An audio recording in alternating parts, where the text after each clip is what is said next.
अगर आपके घर कोई अचानक आकर आपसे पूछे कि आपके घर में कितने लोग रहते हैं, आपकी उम्र क्या है, आप काम क्या करते हैं, आपकी पढ़ाई क्या है और आपके घर की स्थिति कैसी है, तो आपका पहला रिएक्शन क्या होगा? क्या आप बिना सोचे समझे सारी जानकारी दे देंगे या फिर एक बार रुक कर सोचेंगे कि आखिर ये सवाल क्यों पूछे जा रहे हैं और इसका इस्तेमाल कहाँ होगा?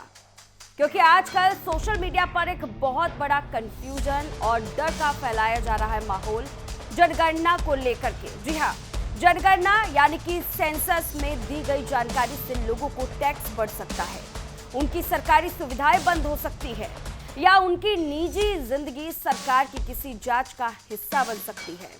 लेकिन क्या ये सब सच है या सिर्फ और सिर्फ एक गलतफहमी जिसे बार बार दोहरा करके लोगों के दिमाग में डर पैदा किया जा रहा है? जानने के लिए ये वीडियो अंत तक जरूर देखिएगा।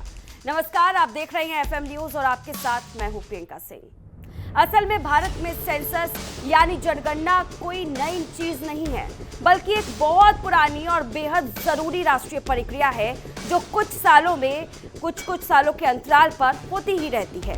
इसका मकसद किसी भी व्यक्ति की जांच करना, उसकी आय पर नजर रखना या निजी जिंदगी को खंगालना बिल्कुल भी नहीं होता, बल्कि पूरे देश की जनसंख्या का एक वास्तविक और सटीक डेटा तैयार करना होता है ताकि सरकार ये समझ सके कि देश में कितने लोग रहते हैं, किस क्षेत्र में रहते हैं, किस क्षेत्र की कितनी आबादी है, लोगों की शिक्षा का स्तर क्या है, रोजगार की स्थिति कैसी है, लोग किस तरह के घरों में रह रहे हैं और उन्हें किन सुविधाओं की सबसे ज्यादा जरूरत है। लेकिन समस्या यहाँ शुरू होती है कि जब भी कोई बड़ा सरकारी सर्वे या प्रक्रिया होती है तो उसके बारे में आधी अधूरी जानकारी तेजी से फैलने लग जाती है और लोग उसी को पूरी सच्चाई के रूप में मान लेते हैं। सेंसस को लेकर भी यही हुआ। कई लोग मानते हैं कि अगर उन्होंने जनगणना में अपनी सही जानकारी दी तो सरकार उनका टैक्स बढ़ा देगी या उन्हें किसी सरकारी योजना से बाहर कर दिया जाएगा, जबकि सच्चाई इसके बिल्कुल उलट है। जनगणना में दी गई सारी जानकारी कानूनी तौर पर कानून के तहत पूरी तरह से गोपनीय रह होती है और इसमें किसी भी दूसरे विभाग जैसे कि टैक्स विभाग, पुलिस या किसी भी जांच एजेंसी के साथ इसे शेयर नहीं किया जाता। अब ऐसे में सवाल उठता है कि अगर ये जानकारी किसी और विभाग के साथ शेयर नहीं होती तो फिर इसका उपयोग कहाँ होता है? इसका जवाब बहुत ही ज्यादा सरल है।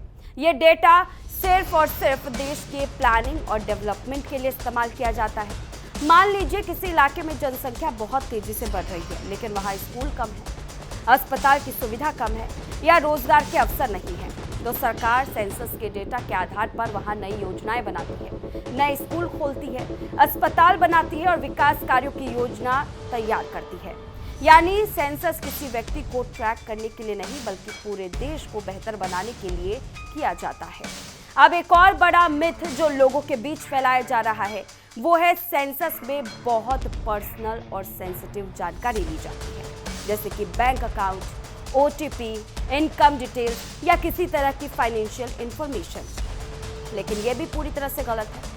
सेंसस में केवल बेसिक डेमोग्राफिक इंफॉर्मेशन ही ली जाती है, जैसे कि घर में कितने लोग रहते हैं, उनकी उम्र क्या है, वे पढ़े लिखे हैं या नहीं, लोगों की तरफ से क्या काम किया जा रहा है, उनका जीवन स्तर कैसा है। इसमें किसी भी तरह की बैंकिंग डिटेल्स, ओटीपी, पासपोर्ट या फिर पासवर्ड, किसी भी प्रकार का फाइनेंशियल ट्रांजैक्शन की जानकारी नहीं ली जाती है। अगर कोई व्यक्ति इस तरह की जानकारी मांगता है तो वो सेंसस अधिकारी नहीं होता और ऐसी स्थिति में लोगों को सतर्क रहना चाहिए। अब अगर हम हिस्टोरिकल पर्सपेक्टिव से इसे देखें तो भारत में सेंसस का इतिहास बहुत पुराना है। ब्रिटिश काल से लेकर आजाद भारत तक ये प्रक्रिया लगातार चलती आ रही है और हर बार इसका उद्देश्य देश की वास्तविक स्थिति को समझना रहा है। समय के साथ इसमें बदलाव भी आए हैं। पहले ये पूरी तरह से पेपर बेस्ड होता था, लेकिन अब धीरे धीरे इसे डिजिटल और मॉडर्न बनाया जा रहा है ताकि डेटा का कलेक्शन और भी ज़्यादा एक्यूरेट और फास्ट हो सके। आजकल कई सेल्फ यहाँ पर एनुमरेशन की सुविधा भी दी जा रही है, जिसमें लोग खुद ऑनलाइन अपनी जानकारी भर सकते हैं। लेकिन फिर भी सबसे बड़ा सवाल यही रहता है कि आखिर लोगों में इतना डर क्यों है? इसका सबसे बड़ा कारण है मिस इन्फॉर्मेशन। आज के समय में सोशल मीडिया पर कोई भी अधूरी जानकारी तेजी से वायरल हो जाती है और लोग बिना वेरीफाई किए उसे सच मान लेते हैं। कोई कह देता है कि सेंसस से आपकी इनकम गवर्नमेंट ट्रैक करेगी, कोई कह देता है कि इससे आपके राशन कार्ड या सरकारी लाभ बंद हो सकते हैं और धीरे धीरे ये झूठ एक बड़ी अफवाह बन जाती है। असल में सेंसस का पूरा सिस्टम स्ट्रिक्ट लीगल फ्रेमवर्क के तहत काम करता है। जो भी जानकारी कलेक्टेड होती है उसे हाईली सिक्योर तरीके से स्टोर किया जाता है और इसका इस्तेमाल केवल स्टैटिस्टिकल एनालिसिस के लिए होता है। किसी भी व्यक्ति की पहचान को उजागर करने की अनुमति इसमें नहीं होती है। यही कारण है कि सेंसस को भारत की सबसे रिलायबल डाटा कलेक्शन प्रोसेस माना जाता है।